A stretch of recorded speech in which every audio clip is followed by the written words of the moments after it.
This is the F56. We've been waiting to drive this for, you could say, years. And today is the day. So no key really anymore. We've got a key fob and a button switch, if you will, a toggle switch actually, which starts the car. This car is of course entirely new, and we have a light ring that is in place of the speedo. We have a completely different instrument gauge. We have again a ground up rethink of a mini chassis, of what the suspension is, you know, really everything. So, you know, this is the first new Mini, really new Mini since 2000, and in many cases this is the first BMW Mini. And so I've spent the entire day driving this. I've spent the day driving a Cooper S automatic and a Cooper manual.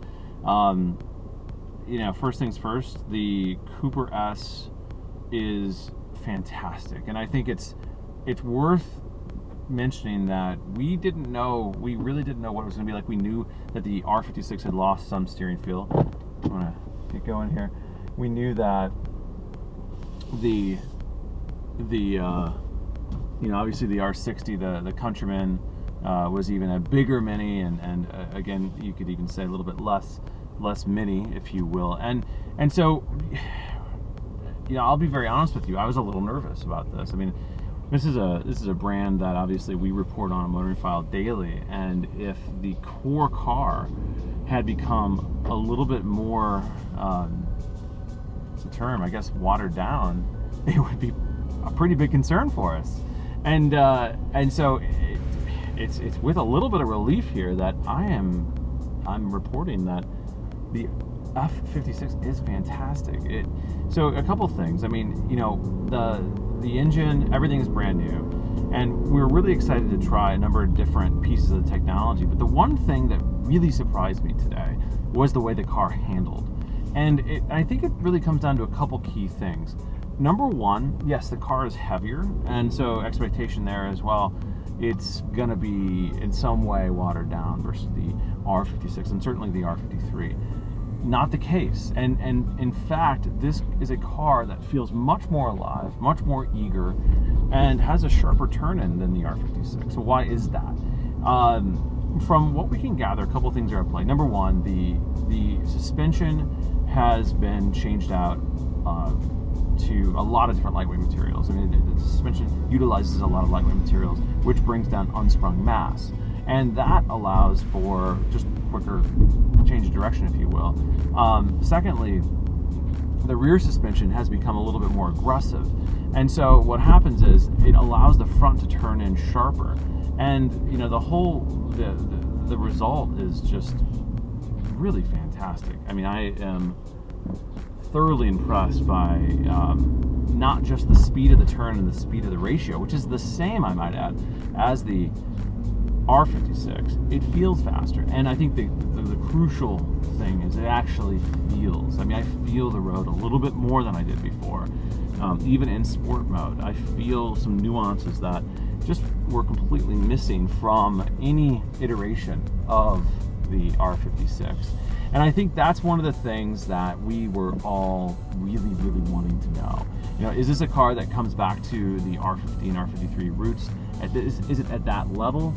It's not quite at that level, I'll be very honest with you. I mean, that car will always be more visceral. I mean, that was the quality of that car. But that said, this is a car that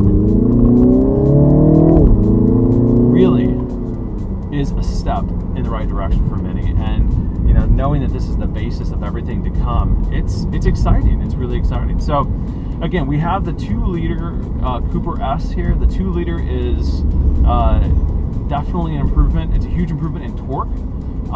The torque is definitely noticeable. It's got a little bit more power as well.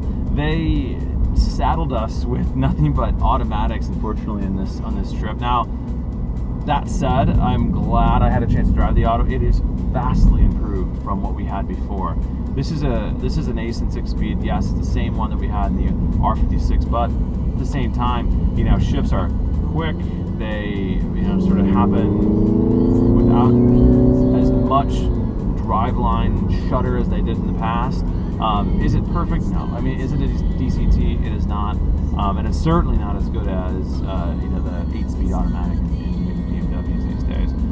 But that said, if this is what we get until the 9-speed comes in a few years, I don't think people are going to complain whatsoever. It's remarkably improved from what we had in the R56. The Cooper is interesting. Of course, 3-cylinder, so everybody's interested to know, how does that sound? What does it feel like? Well, it is faster than the previous Cooper. You can chirp the tires in second gear pretty easily. It's got a boatload of torque. The sound of the engine, it's certainly subdued. I mean, the exhaust is certainly restricting of the sound. It's a Cooper, and I think the rationale is many wanted to separate the Cooper and the Cooper S a little bit more. So they wanted to make the Cooper S a little bit more aggressive than it had been in the past, and so that's interesting and it makes sense. But at the same time, the Cooper has become a little bit softer, a little bit more of that mainstream product.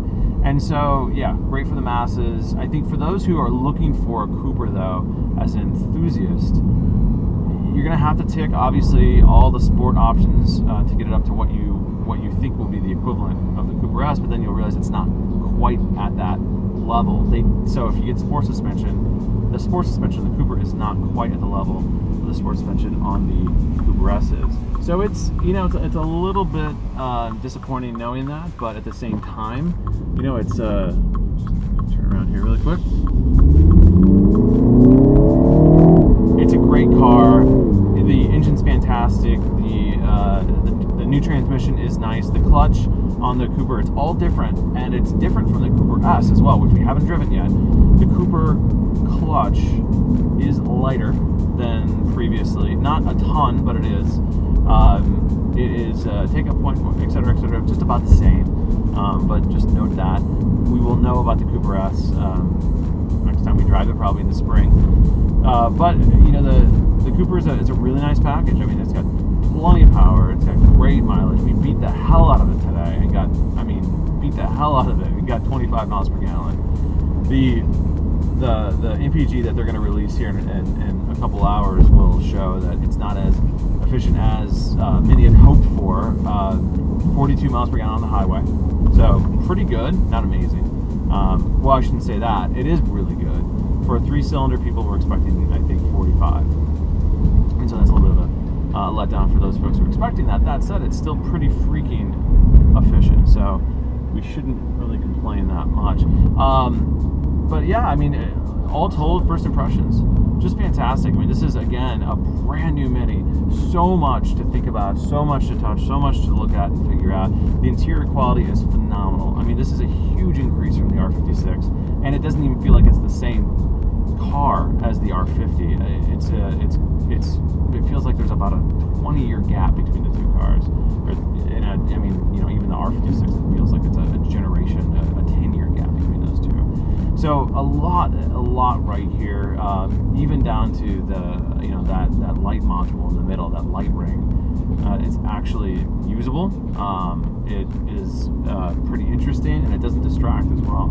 So again, all told, this is a fantastic upgrade for Mini, and I think a lot of Mini fans can breathe a huge sigh of relief. They did it. They did a great job.